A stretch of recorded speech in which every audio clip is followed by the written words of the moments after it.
Chegamos ao término da saga desse estudo. Foram 9 títulos, ou melhor, 9 mentiras. E enfim, chegamos à 10ª mentira. Deus nunca vai perdoar você. Por isso, continue, vá em frente, continue pecando. Peque mais. Mais uma vez, nós vemos aqui, nesse título, ou nesta mentira pregada pelo diabo, quão versado ele próprio é, nos seus instintos enganosos, nos seus intuitos diabólicos, nos seus astutos desígnios. Ele sabe que precisa preparar uma mentira apropriada para cada tipo de pessoa. O que ele não sabe é que há da parte de Deus uma solução adequada para cada uma das suas artimanhas. Porque o guarda de Israel não tosqueneja e nem dorme, não vacila aquele que te guarda. Mas preste atenção, você que já se encontra envolto ou envolvido nessa mentira do diabo, a mentira de que você não tem perdão, ou de que Deus não vai te perdoar e que por isso você deve se infiltrar ou se enfiar ainda mais neste seu pecado. Para aquele que é inclinado ao desespero, o diabo espera uma oportunidade de assoprar nos seus ouvidos que todas as suas tentativas de uma recuperação, de sucesso posterior serão inúteis, porque ele já foi longe demais. Ele tentará convencê-lo de que você cometeu um pecado imperdoável. Não acredite. E que agora ele pode muito bem ter poder sobre você. E que você deve se entregar totalmente ao pecado. De maneira que você entre em total desespero. Escute uma coisa. Não há regresso para o diabo. Não há retorno para ele. O seu fim já foi descrito. O seu fim já foi determinado. E por isso ele quer levar consigo o maior número de pessoas que acreditem em suas mentiras. Então ele diz, para você não tem mais jeito. Mas a verdade é que Cristo perdoará todo aquele que vem a ele. A Bíblia diz, filhinhos, não pequeis. Mas se alguém pecar, nós temos um advogado junto ao Pai, Jesus Cristo, o justo. Ele diz que se confessarmos os nossos pecados, ele é fiel e justo para nos perdoar. Trouxeram uma mulher cometida em ato de adultério. O objetivo daquela turba, daquela multidão, era apedrejar aquela mulher. E queriam também pegar Cristo em algum erro. Então eles disseram o que devemos fazer. O que devemos fazer, porque a lei diz que devemos apedrejar essa mulher. Então Cristo, escrevendo na areia, responde à turba que insiste por uma resposta. Aquele que não tiver pecado, atire a primeira pedra. Um a um, do maior ao menor, foram se retirando e largando suas pedras, a ponto de ficar só Cristo e a mulher acusada. Então Jesus pergunta àquela mulher, mulher, onde estão os teus acusadores? E ela diz, não vejo, Senhor. Pois bem, eu também não te acuso. O único que teria condições de atirar uma pedra sobre aquela mulher se absteve deste ato para perdoar. Ele disse, todo aquele que o Pai me dá virá a mim, e o que vier a mim, jamais eu o rejeitarei ou o lançarei fora. Isso foi verdade quando nosso Senhor falou essas palavras, e ainda é. Acredite, há perdão para você na cruz do Calvário. Faça como aquele centurião, como aquele soldado, que ao ver Cristo bradar na cruz, disse, este realmente era o Filho de Deus. Pois, se você o receber como seu Salvador, ele lhe dará poder. Poder para se tornar filho de Deus.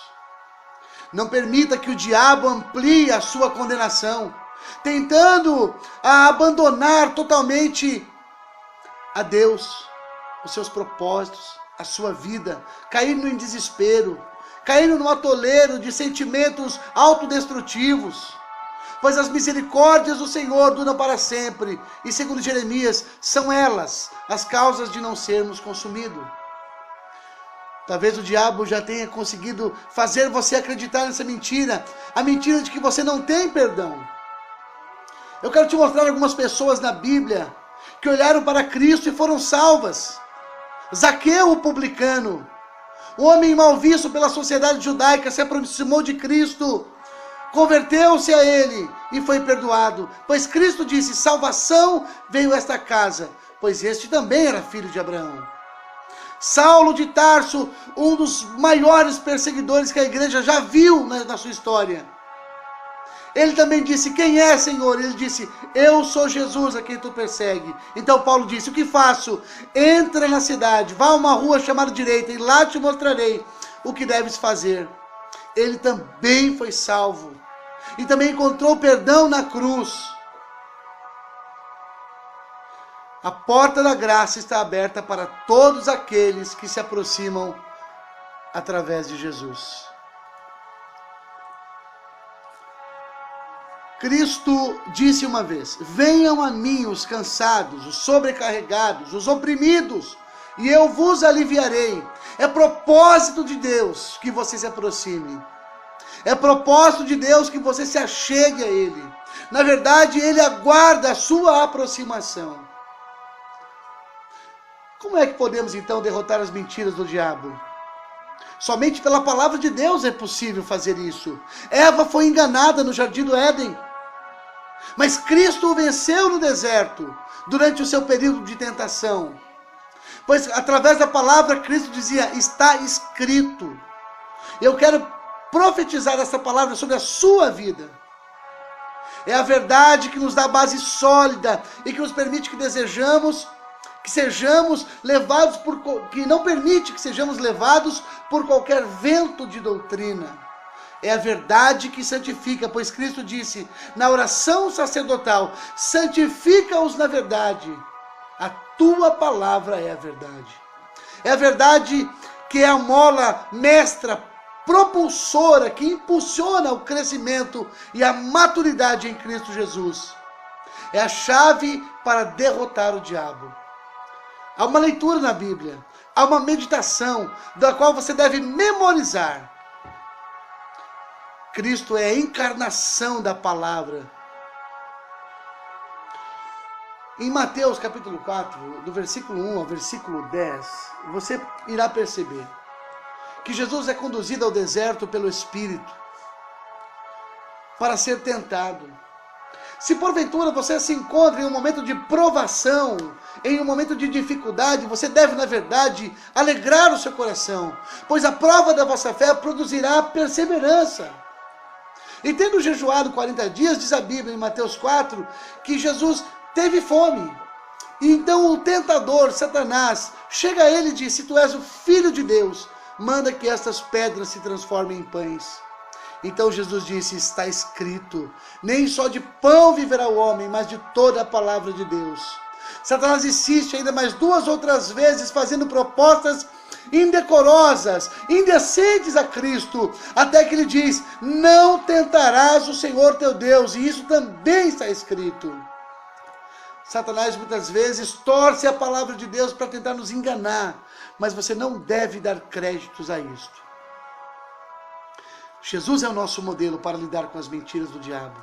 Quando tentado por Satanás, mais uma vez quero lembrá-lo, ele citou as Escrituras Sagradas em resposta a cada uma das mentiras. O que você tem feito?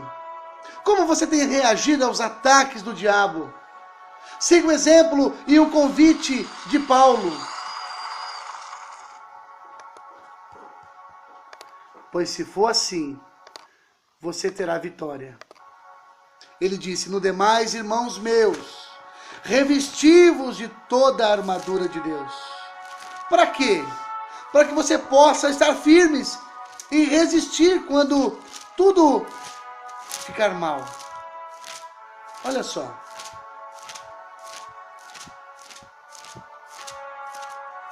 É o que eu estou fazendo agora, eu estou consultando a Bíblia. Olha só. Revesti-vos de toda a armadura de Deus, para que possais estar firmes contra as astutas ciladas do diabo. Cristo estava revestido quando isso aconteceu. Porque não temos que lutar contra a carne ou sangue, mas sim contra os principados, contra as potestades, contra os príncipes das trevas deste século e contra as hostes espirituais da maldade nos lugares celestiais. Há, na verdade, uma organização diabólica que quer tirar a sua vida, tirar a sua paz, sobretudo, levá-los consigo ao inferno. Então tome a armadura de Deus para que você possa resistir a essa batalha, a esta luta, quando tudo tiver ficado firme. Quais são os apetrechos dessa armadura? Há uma couraça para cingir os lombos e o nome dela é verdade. Há uma couraça para cingir o corpo e o nome dela é justiça. Há calçado para os pés e o nome dele é evangelho da paz. Há também um escudo cujo nome é fé, e com ele você apaga os dardos inflamados do maligno. Tome também o capacete da salvação. E olhem, um dos itens mais importantes, que deve ser usado com todos os demais,